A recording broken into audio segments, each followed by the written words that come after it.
আমরা কি সত্যি এই মহাবিশ্বে একা, নাকি কোটি কোটি আলোকবর্ষ দূরের কোনো অজানা সভ্যতা নীরবে নজর কাটছে পৃথিবীর ওপর? যে রহস্যকে একসময় কল্পকাহিনী বলে উড়িয়ে দেয়া হতো, আজ সেই রহস্য ঘিরে প্রশ্ন তুলছে খোদ মার্কিন পেন্টাগনের প্রকাশিত রিপোর্ট। তাহলে কি সত্যি পৃথিবীর আকাশে ঘুরে বেড়াচ্ছে ভিন গ্রহের কোনো অজানা মহাকাশযান? এই প্রশ্ন নতুন নয়। শতাব্দীর পর শতাব্দী ধরে মানুষ আকাশের দিকে তাকিয়ে খুঁজে ফিরেছে পৃথিবীর বাইরের প্রাণের অস্তিত্ব। কিন্তু সাম্প্রতিক বছরগুলোতে বিষয়টি আবারও আলোচনায় আসে, যখন যুক্তরাষ্ট্রের প্রতিরক্ষা সদর দপ্তর পেন্টাগন আকাশে দেখা যাওয়া কিছু রহস্যময় ঘটনার তথ্য প্রকাশ করে। এসব ঘটনার সঙ্গে জড়িত উড়ন্ত বস্তুকে তারা নাম দিয়েছে ইউএপি বা আনআইডেন্টিফাইড অ্যানোমালাস ফেনোমেনা, আগে যেগুলো সাধারণত ইউএফও নামেও পরিচিত ছিল। পেন্টাগনের প্রকাশিত বিভিন্ন প্রতিবেদনে বলা হয়েছে, সাময়িক পাইলট ও সেন্সর ব্যবস্থায় শত শত এমন ঘটনার তথ্য ধরা পড়েছে, যেগুলোর সন্তোষজনক ব্যাখ্যা এখনও পাওয়া যায়নি। কিছু ক্ষেত্রে বস্তুগুলোর গতি, দিক পরিবর্তনের ধরন কিংবা উড্ডয়নের বৈশিষ্ট্য প্রচলিত বিমান প্রযুক্তির সঙ্গে মেলে না। তবে এসব ঘটনার ব্যাখ্যা না পাওয়া গেলেও এগুলো ভিন্ন গ্রহের মহাকাশযান, এমন কোনো সিদ্ধান্ত পেন্টাগন দেয়নি। এখানে শুরু হয় সবচেয়ে বড় বিতর্ক।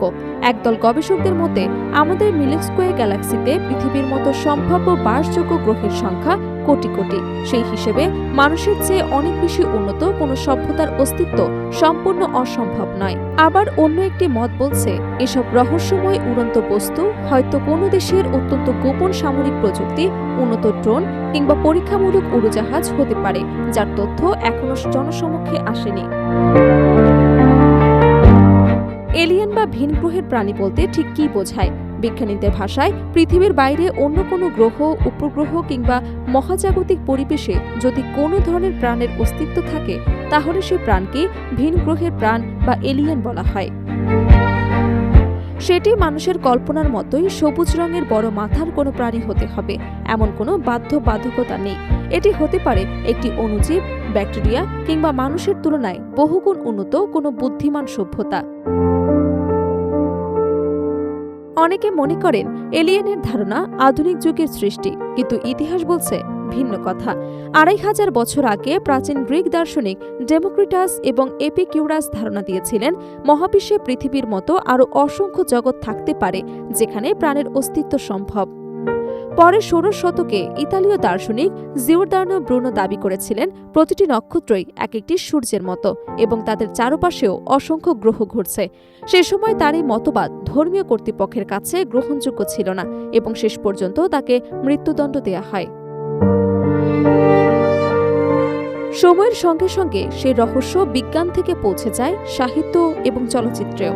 ১৮৯৮ সালে H.G. ওয়েলসের বিখ্যাত উপন্যাস the war of the worlds প্রকাশের পর এলিয়েন নিয়ে মানুষের কৌতূহল আরও বেড়ে যায়। এরপর হলিউডে নির্মিত অসংখ্য জনপ্রিয় চলচ্চিত্র ভিন গ্রহের আক্রমণ, যোগাযোগ কিংবা বন্ধুত্বের গল্পকে বিশ্বজুড়ে জনপ্রিয় করে তোলে।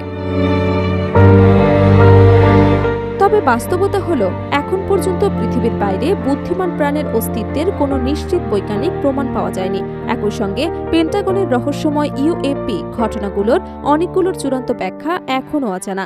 ফলে প্রশ্নটি আজও রয়ে গেছে, এসব কি সত্যি ভিন গ্রহের কোনো মহাকাশযান, নাকি মানুষের তৈরি এমন প্রযুক্তি যার সঙ্গে বিশ্বের বেশিরভাগ মানুষ এখনও পরিচিত নয়? সেই উত্তর খুঁজতেই অব্যাহত রয়েছে বিজ্ঞানীদের গবেষণা আর রহস্যময় আকাশের দিকে মানুষের কৌতূহলী দৃষ্টি।